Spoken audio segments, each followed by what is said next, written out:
Well done, mate. Thank you, Mr Acting Speaker, and I give my condolences to the member for Heathcote.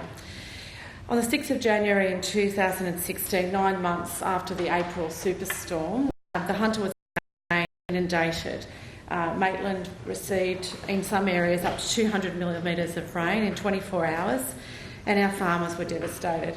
And it's a great interest to me to hear some of the comments from the other side of the chamber, Mr Acting Speaker, about Labor not caring about these matters. You know, I've been at our Labor conference where we have a large section of that conference devoted to talking about country labour issues and regional issues, and our leader did speak at length about the impact of some of the policies on our regional colleagues, particularly in the area of local government in his speech.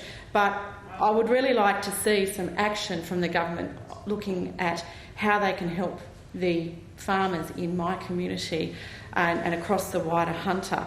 So in the April superstorms of 2015, the National Disaster Relief and Recovery Arrangements, or the Category C funding as it came to be known, it took 8 weeks to come through. And the state emergency declaration was done pretty much immediately. It was within a couple of days of that event happening. But in January 2016, it took 1 week to declare the state emergency, and I'm told that there will be no call for federal assistance because the government is not interested in pursuing assistance for farmers who are approaching me on this matter. The main reason I think that this is happening is that a lot of farmers were found to be ineligible for that funding, which is only a small amount. It's $15,000 for farms to cover losses which are not necessarily going to be covered by insurance.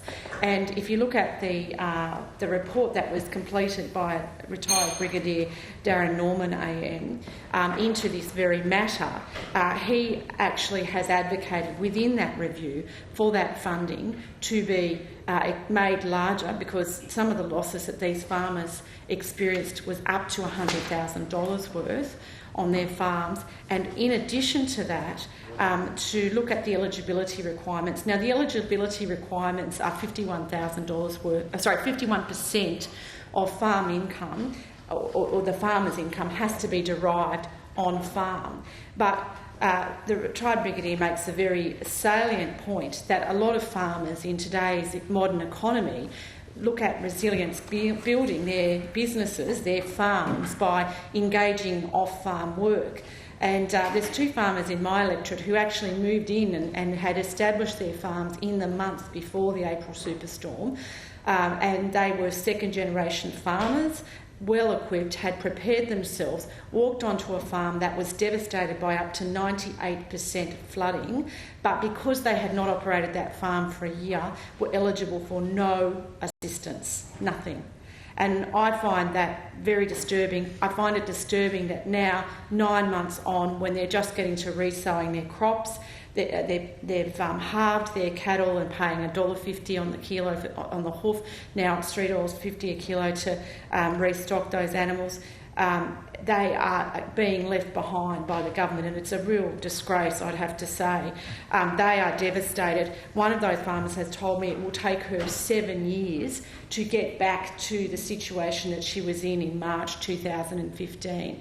And the Brigadier in his report says that we need to reward farmers who are engaging in positive industry building initiatives to give them a chance to have some assistance for events which cannot be insured for.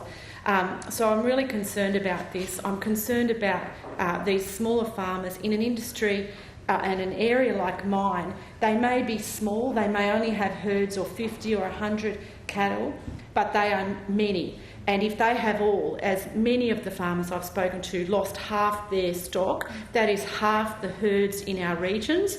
We're already facing increases in cattle pricing, which will go on to consumers soon. We're treating them like cattle barons or hobby farmers, but they are neither. They are small business people, small farmers in our community, and they deserve our support.